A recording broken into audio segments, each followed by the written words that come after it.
Assalamualaikum warahmatullahi wabarakatuh. Selamat pagi, selamat siang, teman-teman dimanapun teman-teman berada. Selamat datang di pertemuan ke-6 mata kuliah Perekonomian Indonesia.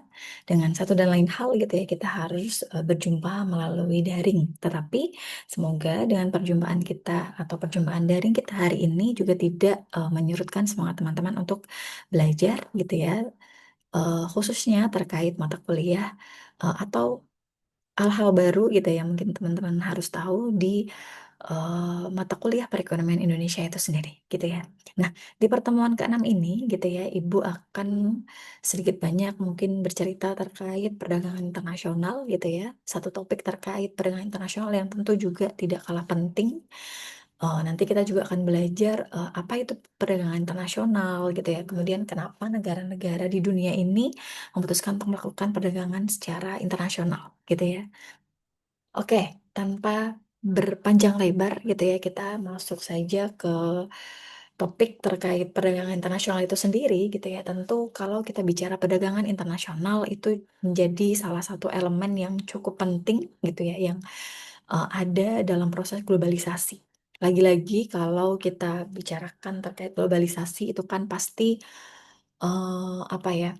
Bagaimana hubungannya atau bagaimana antara satu negara dengan negara lain itu bisa saling mempengaruhi dan saling dipengaruhi gitu ya. Itu kan sebagai salah satu akibat karena adanya proses globalisasi itu sendiri gitu ya. Nah, kemudian, kalau kita kaitkan dengan perdagangan dan juga globalisasi tadi, tentu dengan perdagangan tadi antara beberapa negara di dunia gitu ya, akan juga memberikan berbagai macam keuntungan dan juga membawa pertumbuhan ekonomi dalam negeri, baik secara langsung gitu ya, maupun secara tidak langsung gitu. Nah, secara langsung pertumbuhan ekonominya tuh yang seperti apa gitu ya, tentu bisa ditimbulkan karena adanya alokasi sumber daya dan efisiensi gitu ya. Mungkin kalau kita kaitkan dengan proses ekspor dan impor, tentu kan itu juga melibatkan berbagai macam alokasi sumber daya. Mungkin sebelum ada globalisasi, produktivitasnya mungkin tidak sebanyak kalau suatu negara itu sudah melakukan ekspor, gitu ya. Nah, kalau manfaat secara tidak langsungnya gitu ya, tentu dengan adanya globalisasi dan juga perdagangan internasional ini bisa mendatangkan investasi gitu ya di dalam domestiknya atau di dalam negerinya sendiri gitu ya. Nah, kemudian kalau kita bicara terkait perdagangan internasional, tentu ada satu lembaga yang lembaga besar gitu ya yang menaungi proses perdagangan internasional itu sendiri, yaitu dikenal sebagai WTO atau World Trade Organization gitu ya. Nah, WTO sendiri adalah organisasi perdagangan dunia yang terbentuk pada tahun 1995. Berarti dari tahun 1995 tuh berbagai macam negara di dunia sudah mulai paham gitu ya terkait perdagangan internasional itu ada manfaatnya gitu ya. Nah, tentu karena merasakan ada manfaat yang sangat banyak dari perdagangan internasional gitu ya, makanya dibutuhkan suatu organisasi yang bisa menaungi perdagangan internasional itu sendiri gitu ya. Makanya terbentuklah WTO itu tadi gitu ya. Nah, peran WTO itu apa gitu ya? Nah, ternyata peran WTO itu juga cukup besar dan cukup krusial juga dalam proses perdagangan gitu ya, yaitu adalah WTO itu mempunyai peranan dalam mempromosikan perdagangan bebas dalam proses globalisasi. Jadi negara-negara lain yang mungkin belum melakukan proses perdagangan tentu bisa eh, dikenalkan gitu ya, dikenalkan melalui WTO ini tadi gitu ya. Kemudian tentu suatu organisasi haruslah memiliki tujuan-tujuan tertentu gitu ya. Kenapa sampai akhirnya terbentuk adanya WTO. Nah, tujuan utama dari didirikannya WTO itu adalah untuk mendorong dan mengembalikan liberalisasi perdagangan dan juga menyediakan sebuah sistem perdagangan dunia yang aman. Kalau misalnya teman-teman bayangkan perdagangan internasional kita melibatkan berbagai macam negara di dunia dengan berbagai macam latar belakang gitu ya, suku budaya gitu ya, bahasa dan lain sebagainya, tapi tidak ada satu organisasi formal yang menaungi gitu ya, tentu pasti akan banyak sekali konflik-konflik yang bermunculan. Sudah ada lembaga saja bisa jadi permasalahannya juga masih banyak gitu ya di sana sini. Apalagi kalau tidak ada satu lembaga formal pun gitu ya yang bisa menaungi perdagangan internasional itu tadi, tentu akan dampak buruknya itu tentu akan sangat besar gitu ya. Nah, Tentu, dalam satu organisasi dan kelembagaan pasti memiliki aturan-aturan tertentu yang telah ditetapkan gitu ya. Nah, WTO di sini juga berperan besar dalam menjalankan setiap aturan yang telah ditetapkan dalam setiap perjanjian perdagangan dunia gitu ya. Contohnya adalah Uruguay Round Second dan perjanjian pada GATT atau General Agreement on Tariffs and Trade gitu ya. Nah, kemudian gitu ya, kalau kita bicara, WTO tadi, tentu ada konsekuensi-konsekuensi yang harus dihadapi oleh beberapa negara di dunia gitu ya. Apalagi kalau, kita kaitkan dengan perdagangan internasional. Jadi kalau kita sudah mengatakan perdagangan internasional di level dunia gitu ya, berarti kita bisa mengasumsikan bahwa setiap negara itu akan menempatkan posisi yang sama atau memiliki kedudukan yang sama dengan negara-negara lain. Sehingga kalau kita kaitkan dengan Indonesia atau negara berkembang yang lain gitu ya, tentu ini menjadi salah satu tantangan gitu ya, karena Indonesia ataupun negara berkembang yang lain harus bisa, memastikan gitu ya, bagaimana, peran mereka gitu ya di mata dunia itu tadi gitu ya. Jadi, eee, apa, saing negara berkembang seperti Indonesia tentu harus bersaing dengan sangat ketat gitu ya dengan negara-negara lain atau dengan negara-negara maju yang mungkin, secara resource mungkin lebih banyak, lebih kaya dan lain sebagainya. Tapi negara-negara berkembang harus mau gitu ya dan harus mampu bersaing dengan negara-negara maju tadi gitu ya kalau kita kaitkan dengan perdagangan internasional. Nah, kemudian, di hal lain atau di sisi yang lain gitu ya, tentu dengan liberalisasi perdagangan itu juga, menjadi tantangan tersendiri bagi negara-negara miskin dan negara yang sedang berkembang untuk bisa mempertahankan ekonominya dan ikut dalam persaingan global, gitu ya. Nah, tentu perdagangan internasional banyak sekali keuntungan gitu yang bisa didapatkan, tapi juga harus, tantangannya juga banyak gitu ya, apalagi yang harus dihadapi oleh negara-negara berkembang gitu ya, atau negara sedang berkembang. Ya PR-nya banyak sekali lah gitu ya untuk bisa mengatasi berbagai macam tantangan yang muncul itu tadi. Nah, kemudian kalau kita, definisikan gitu ya, secara etimologis perdagangan sendiri itu adalah segala bentuk kegiatan menjual dan membeli barang atau jasa di suatu tempat gitu ya, yang di sana terdapat keseimbangan, antara kurva permintaan dengan kurva penawaran gitu ya.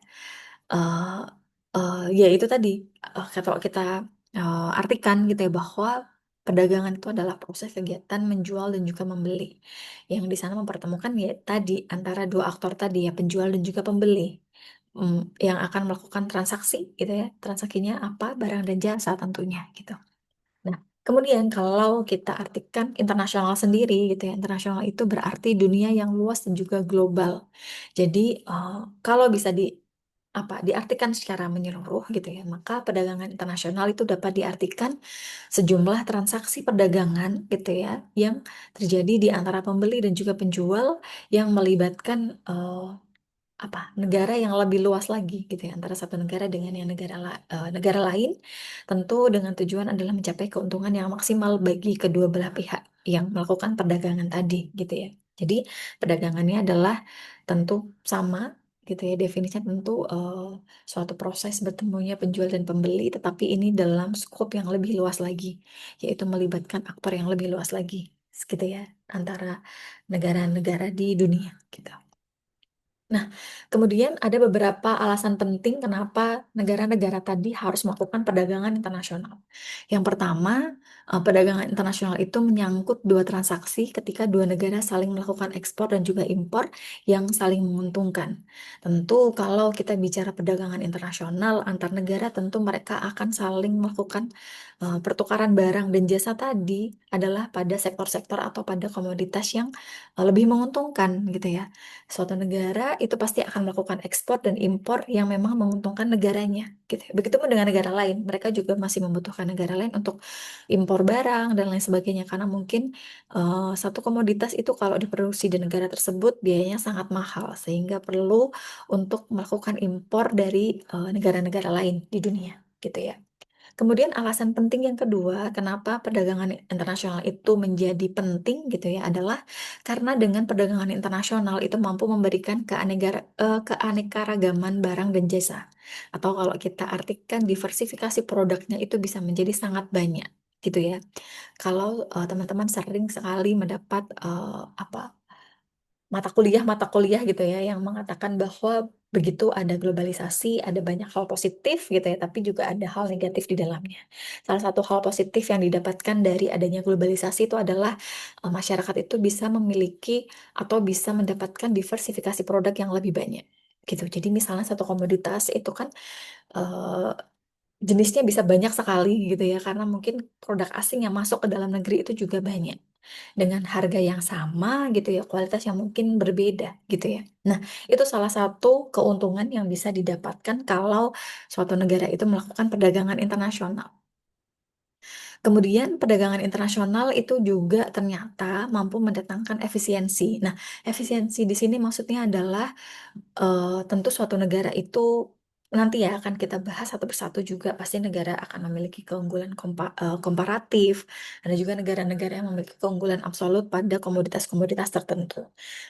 Nah, tetapi kadang kalau suatu negara itu memiliki keunggulan absolut, tetapi juga kalau dikaitkan dengan biaya produksi dan lain sebagainya, ternyata juga malah justru lebih mahal dibandingkan dengan negara lain gitu ya. Nah, disinilah gitu ya peran dari perdagangan internasional itu bisa hadir, yaitu mendatangkan efisiensi. Jadi negara-negara itu akan berfokus atau menspesialisasikan dirinya pada hal-hal yang jauh lebih murah gitu ya biayanya, tapi menghasilkan produktivitas yang lebih banyak lagi dan lain sebagainya gitu ya. Itu yang dinamakan dengan efisiensi itu tadi. Nah, kemudian kalau kita kaitkan dengan faktor-faktor yang menyebabkan suatu negara dengan negara lain itu melakukan proses perdagangan internasional, ada banyak sekali faktornya gitu ya. Beberapa di antaranya adalah yang pertama perbedaan sumber daya alam. Karena bisa jadi suatu negara itu kaya dengan satu komoditas, tapi juga bisa jadi sangat miskin atau sangat rendah gitu ya produktivitasnya terkait komoditas yang lain gitu ya. Makanya karena adanya perbedaan sumber daya alam ini mengharuskan negara-negara tadi yang ada di dunia adalah untuk melakukan perdagangan secara internasional supaya mereka bisa melakukan barter, tukar menukar barang gitu ya, yang tidak dipunyai oleh negaranya gitu. Nah, kemudian faktor pendorong yang kedua gitu ya adalah adanya perbedaan teknologi produksi. Bisa jadi suatu negara itu bisa memproduksi barang dan jasa dengan harga yang jauh lebih murah karena teknologi untuk memproduksinya memang sudah sangat mutakhir, sudah sangat canggih gitu ya. Tapi mungkin ada negara lain yang mungkin tidak bisa memiliki teknologi yang semutakhir itu gitu ya. Jadi hasil dari produksinya pun mungkin juga jauh berbeda gitu ya. Nah, karena adanya perbedaan teknologi produksi ini tentu bisa mengakibatkan efisiensi produk dan lain sebagainya gitu ya. Ya ini juga yang bisa melatar belakangi kenapa akhirnya negara-negara di dunia ini melakukan perdagangan internasional. Kemudian faktor yang lain adalah adanya perbedaan biaya produksi. Bisa jadi di Indonesia dan di Thailand gitu misalnya, kita ingin memproduksi satu jenis barang, tapi faktor atau biaya produksinya itu di Indonesia jauh lebih mahal dibandingkan kalau diproduksi di Thailand gitu ya. Berarti akan jauh lebih menguntungkan kalau Indonesia melakukan impor komoditas tersebut dari Thailand gitu ya. Karena daripada mengeluarkan biaya produksi yang mahal sekali, lebih baik dia impor saja yang mungkin biayanya jauh lebih murah gitu. Kemudian faktor pendorong yang lain kenapa perdagangan internasional ini juga menjadi penting gitu ya, adalah karena perbedaan selera konsumen. Apalagi kalau kita kaitkan dengan globalisasi, eh, apa informasi itu kan sangat masif gitu ya masuk ke dalam masyarakat. Jadi masyarakat itu bisa melihat bagaimana perkembangan satu komoditas gitu ya di berbagai macam negara gitu ya, sehingga itu juga akan membawa pergeseran pada selera konsumen itu tadi gitu ya. Yang dulunya mungkin sebelum ada globalisasi, sebelum dia bisa main gadget dengan lebih mudah gitu ya, yang preferensi atau selera konsumsi dia ya tentu barang-barang yang bisa dia dapatkan terdekat. Jadi mungkin ya barang-barang yang ada atau diproduksi di daerah-daerah dekat dengan tempat tinggal gitu ya. Tapi karena ini kita sudah bicara globalisasi gitu ya, tentu tadi peran gadget itu sangat besar gitu ya di sini. Orang bisa duduk gitu ya, duduk bengong di kamar gitu ya, kemudian dia bisa scroll-scroll TikTok, Instagram dan lain sebagainya. Kemudian bisa mendapatkan insight gitu ya, atau oh ternyata di belahan dunia yang lain itu ada perkembangan terkait fashion yang seperti ini, yang pada akhirnya juga akan membawa pergeseran tadi selera konsumen gitu ya, yang kalau tidak diimbangi dengan saling melakukan perdagangan gitu ya, ya tentu akan merugikan juga gitu ya bagi negara-negara yang tidak melakukan perdagangan gitu. Kemudian faktor pendorong berikutnya gitu ya, kalau kita kaitkan dengan perdagangan internasional adalah keinginan dari penjual tadi untuk memperluas pasar gitu ya. Nah, apalagi kalau misalnya kita kaitkan dengan globalisasi tadi gitu ya, penjual itu tentu apa sekarang sudah mulai melirik pasar-pasar e-commerce gitu ya, pasar-pasar ekonomi digital gitu ya. Nah, tentu dengan adanya perdagangan internasional ini harapannya mampu memperluas pasar yang dulunya mungkin dipasarkan hanya di domestik saja. Tapi karena adanya perdagangan internasional ini, makanya produknya bisa dikenal sampai negara lain gitu ya.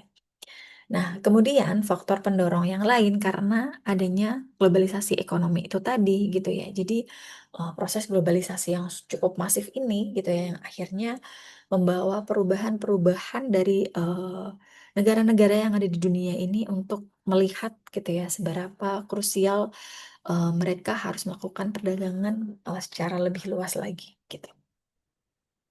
Nah, kemudian dalam perdagangan internasional tentu kita mengenal konsep spesialisasi gitu ya. Nah, spesialisasi itu apa gitu ya? Berarti spesialisasi itu diartikan kalau misalnya antara dua negara itu masing-masing dari mereka ingin memanfaatkan keuntungan dari adanya perdagangan internasional gitu ya. Makanya mereka harus melakukan spesialisasi-spesialisasi tertentu gitu ya. Nah, konsep spesialisasi ini sudah jauh diperkenalkan jauh uh, sudah lama sekali gitu ya dari tahun 1817 oleh David Ricardo gitu ya.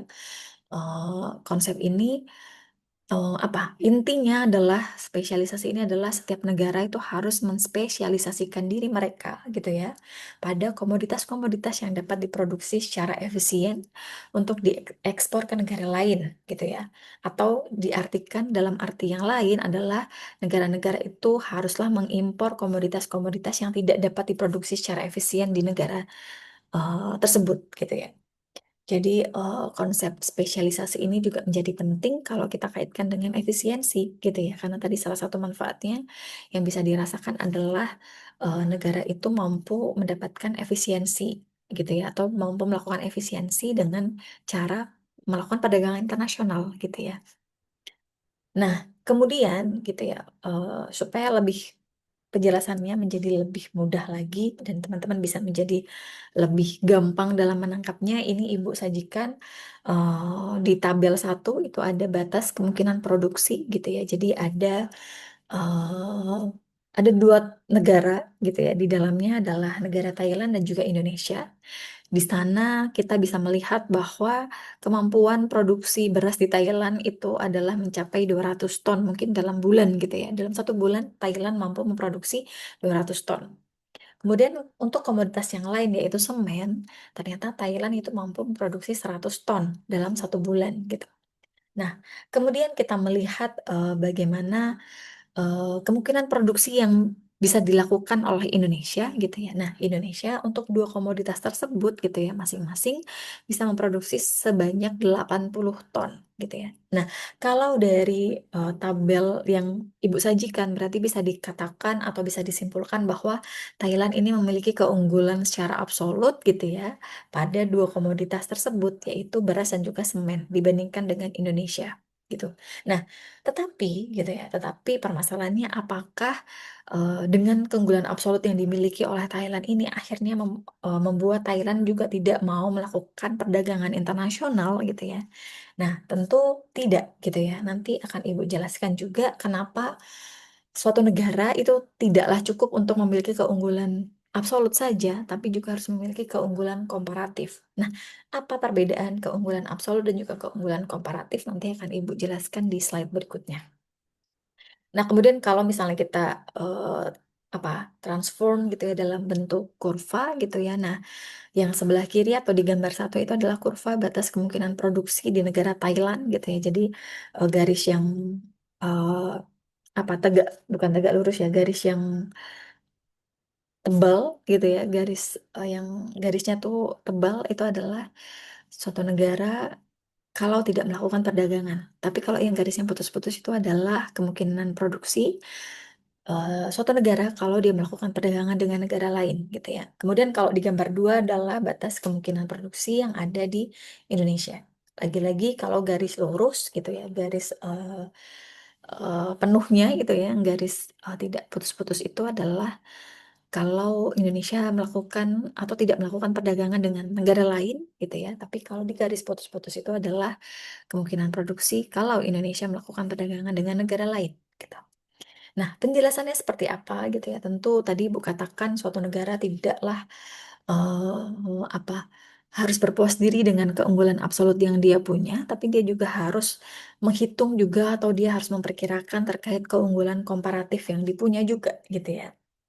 Nah, kalau kita bicara perdagangan gitu ya, di mana ada ekspor dan impor antar negara gitu ya, itu mungkin terjadi bukan karena satu negara itu mempunyai keunggulan absolut atas negara lain, tapi karena satu negara itu mempunyai keunggulan komparatif gitu ya. Jadi yang dilihat itu adalah keunggulan komparatif di antara negara-negara yang sedang melakukan perdagangan internasional itu tadi gitu ya. Nah, kemudian kita coba bahas satu persatu terkait keunggulan absolut itu apa gitu ya, kemudian keunggulan komparatif itu apa gitu. Nah, kalau keunggulan absolut itu diartikan bahwa suatu negara atau keunggulan absolut itu adalah merupakan kemampuan suatu negara untuk memproduksi barang yang lebih banyak dari negara lain dengan menggunakan jumlah input yang sama gitu ya. Jadi contohnya tadi misalnya produksi beras gitu ya di Indonesia dan juga di Thailand dengan input yang sama yang dipunya oleh Thailand dan juga Indonesia, tetapi ternyata yang bisa dihasilkan oleh dua negara itu berbeda gitu ya. Contohnya kalau beras tadi, Indonesia hanya mampu memproduksi 80 ton beras dengan input yang sama dengan Thailand.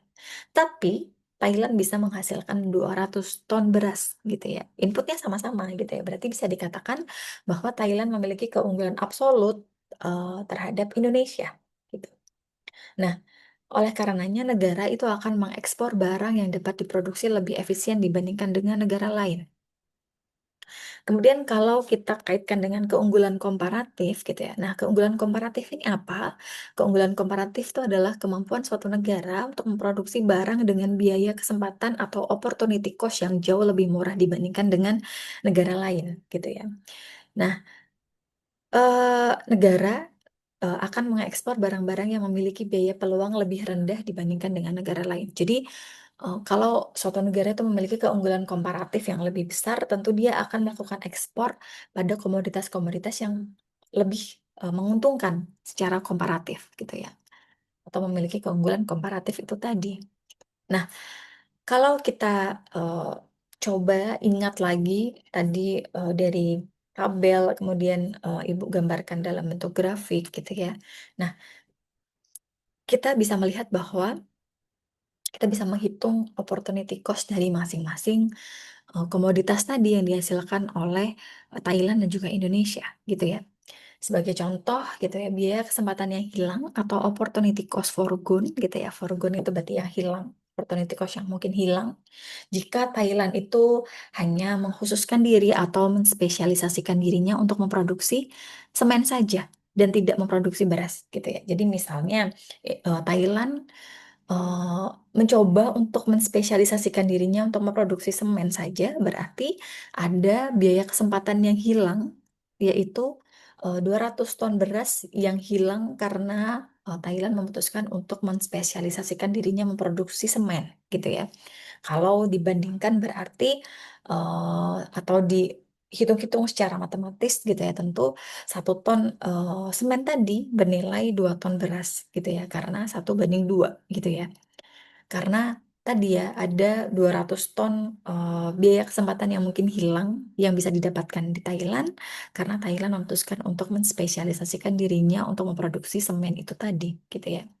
Berarti 1 ton semen di Thailand itu seharga dengan 2 ton beras di Thailand, gitu.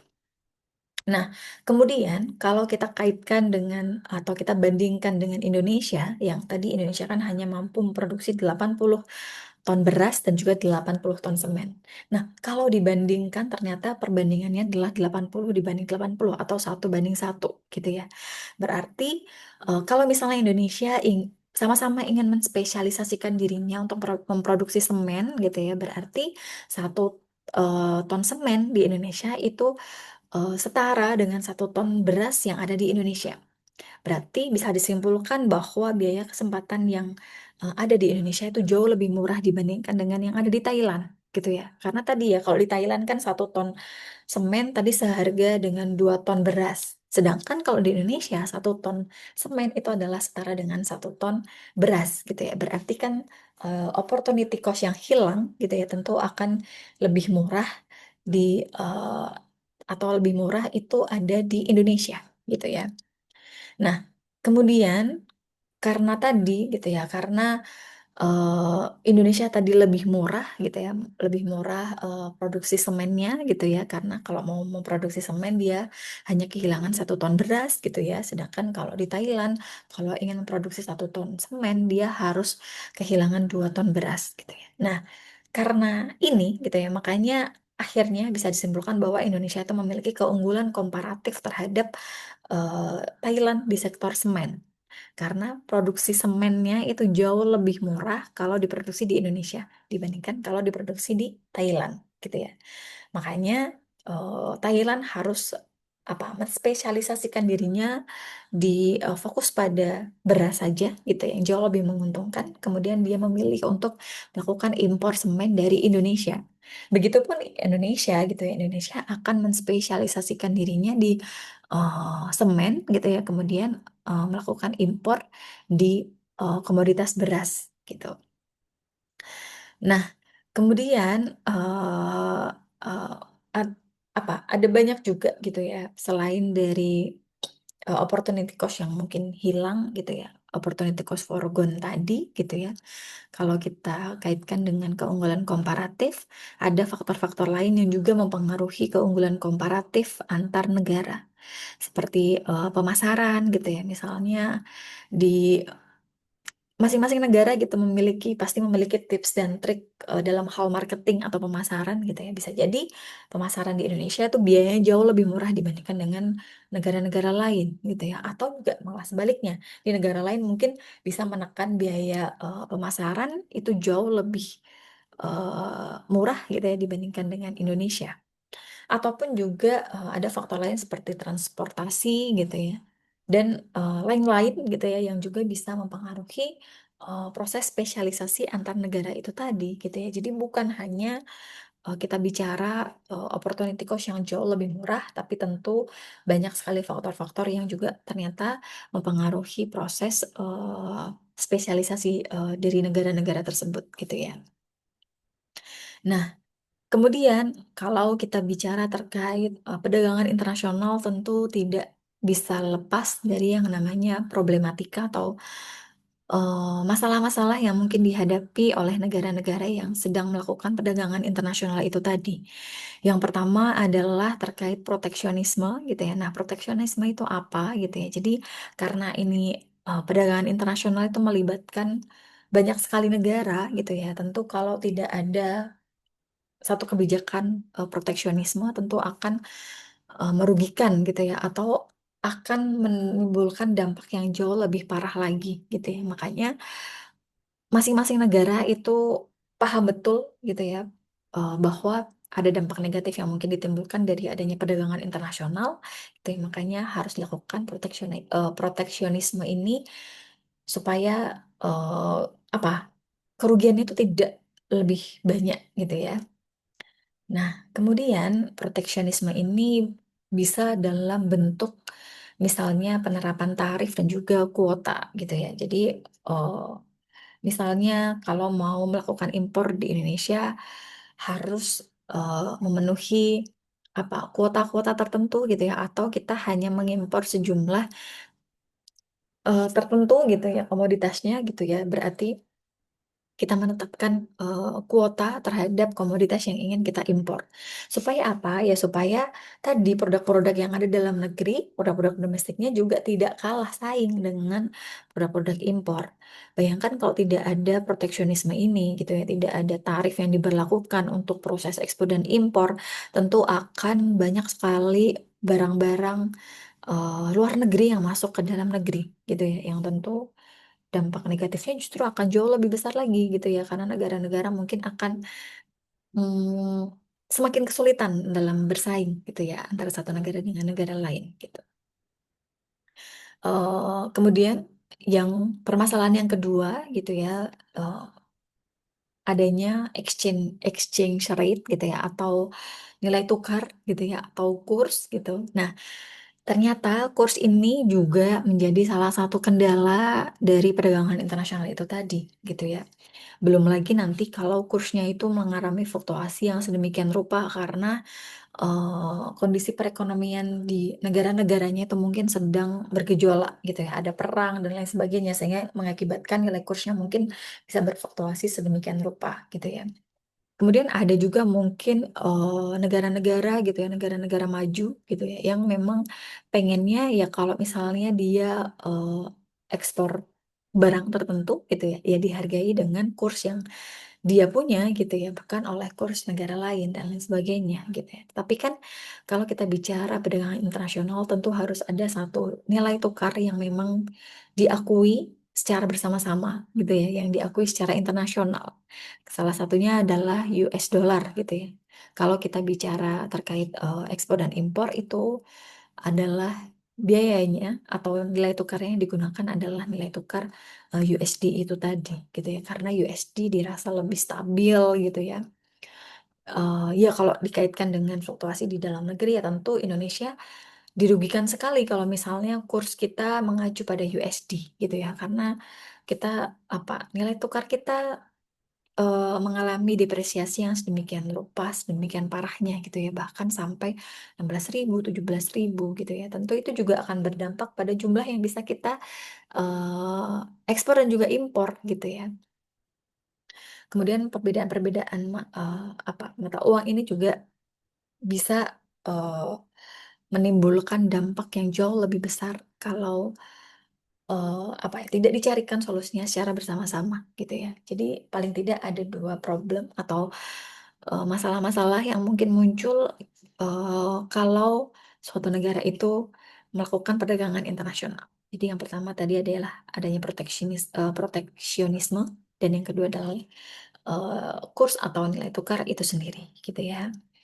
Nah, kemudian kalau kita bicara perdagangan internasional tentu masing-masing negara memiliki peran gitu ya. Nah, peran dari perdagangan internasional itu apa gitu ya. Yang pertama adalah tentu dengan perdagangan internasional itu mampu meningkatkan devisa negara gitu ya. Kemudian yang kedua, dengan perdagangan internasional itu mampu mendorong industrialisasi yang lebih besar lagi gitu ya. Mungkin tadi ya karena, proses tukar-menukar barang tadi akhirnya mungkin membuat negara-negara lain itu berminat untuk, menginvestasikan sejumlah uangnya di Indonesia misalnya gitu ya, sehingga ya, industrialisasi di Indonesia menjadi semakin berkembang gitu ya, menjadi lebih pesat lagi.